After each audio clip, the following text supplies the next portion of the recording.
You know, that's what I like about machines. Right there.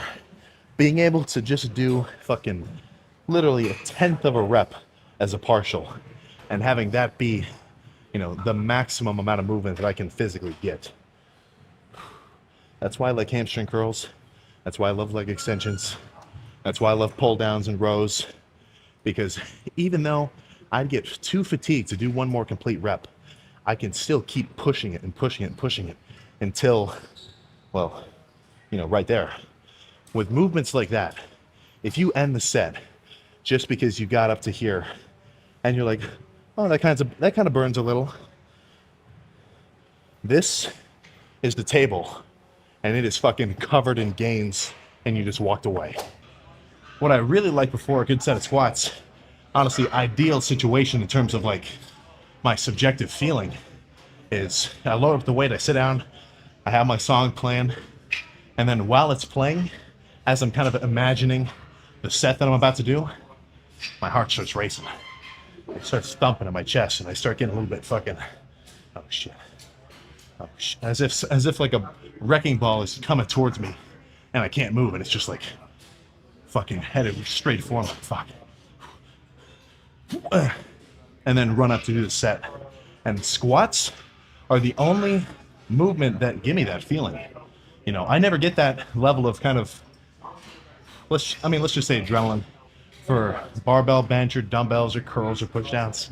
Only squats ever gives it to me. So before we do any poses, let's get the measurement just so we can get the, you know, most accurate max pump value possible. How about this? Submit your guesses. Submit your guesses. What are we looking like? Fuck, man. I think I've got to put my money on 19 and a half. Could be wrong though, so let's find out.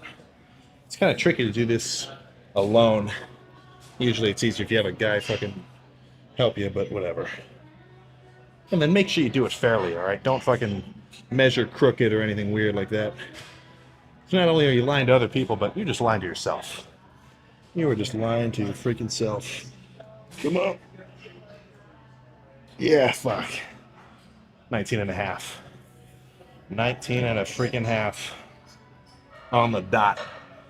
So, my right arm actually used to be noticeably smaller than the left. But now they've pretty much balanced. Oh, dude. The right one's actually a little bit bigger now. Ooh. I think I'm measuring slightly unfairly. Oh yeah, a little bit. Just a little bit of unfairness going on. You want it to be pretty much perpendicular. Yeah, 19 and a half too. So 19 and a half pumped. It's a cool number. That's a cool number. I wouldn't say I'm at a crossroads, but I have two conflicting beliefs in my mind. Right? I want to do really heavy, crazy sets. I think that's going to stimulate some muscle growth. But then I also like lighter squeezing sets too. So, should I start with lighter squeezing sets? I usually start with the heavier sets because I feel like I'm fresher and I can move more weight. But, whatever. As long as your sets are hard, I don't think you need to get too nitpicky with it. You know, every time I talk about like, oh, maybe I should do this kind of set or this kind of set. Let's say that I do a workout of 5 hard-ass working sets. I think no matter what orientation or rep scheme, I think the results are going to be very comparable. Like I'm just nitpicking like the 5% or whatever. If you go to the gym, even without a legit plan, and you just destroy your chest one day, you destroy your back the next day, you totally kill your legs the day after that, maybe you take a rest day if you're into that, and you eat your protein, I think you're going to have some solid results. You know, when I was doing cardio, once I was done, I just kind of loitered around the gym earlier, and this one guy was talking to me about supersets, and for whatever reason it made me kind of think, fuck, I haven't really done any kind of like drop sets or, you know, supersets for a while. You know, there was a period of time where every workout, every set was a drop set. Every set of bench, I'd get up, take a plate off, do a drop set. Every set of leg extensions, 10 reps heavy, drop it, 10 reps light. And I mean, I did get some pretty good results doing it. So, in the spirit of changing it up, I think let's add some drop slash supersets. Your forearms are a muscle. If you want them to grow, you got to train them directly. So you've got two basic parts of them, which when you grow them, are going to make you look cool, right? There's this kind of bottom part, right, which is going to tense up when you like flex downwards, you know, as if you're trying to fucking do a forearm curl like that. And then you've also got some extra shit over here, which I feel like really gets neglected. You know, if people are neglecting their forearms, then these little flexors or extenders, I don't know the terminology. These are, I'd say, probably the most neglected muscle group, except for maybe neck, but you know, who does that? So real light, 25 pounds, and then I'm just gonna sit here for like 10 minutes, right? Just like this, put it down, wait a second. Honestly, it's not a very taxing movement. Like my forearms are gonna recover in maybe 30 seconds. So really, I'm just kind of sitting here spamming them, pumping up the back of my forearms. And then we can go do some kind of cable curl or some kind of something or other for the bottom part and go see how pumped they got. When it comes to like a rowing focus day or a pull down focus day, I don't think you should necessarily have one programmed into the routine. I think just change up every back day. You know, sometimes I do more pull downs, sometimes I do more rows. Just adds to the variability of your training. But let's run through some mandatories.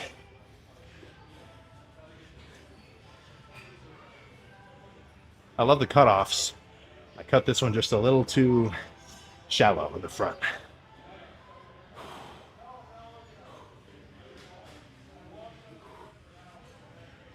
Oh.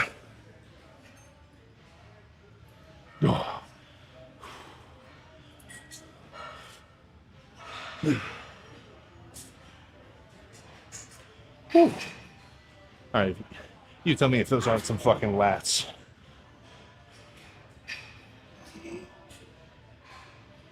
Oh, goodness. There's definitely multiple ways to skin the cat of stimulating your fucking muscles, right? That's why you see buff-ass CrossFit dudes. I make this analogy every couple of days. Buff CrossFit dudes doing their full body athletic aerobic workouts. The Olympic lifter dudes, jacked and lean, super strong as well. Obviously bodybuilders, of course. Power lifters too. I mean, you can get big doing all sorts of stuff. So by that logic, the things that cross over between all those styles of training, aka, you know, intensity, going hard on your sets, as well as getting some good rest, eating your food. If you can hit those three pillars, then to an extent, I think your training can vary widely from the dude next to you, and you'll still be able to get some results.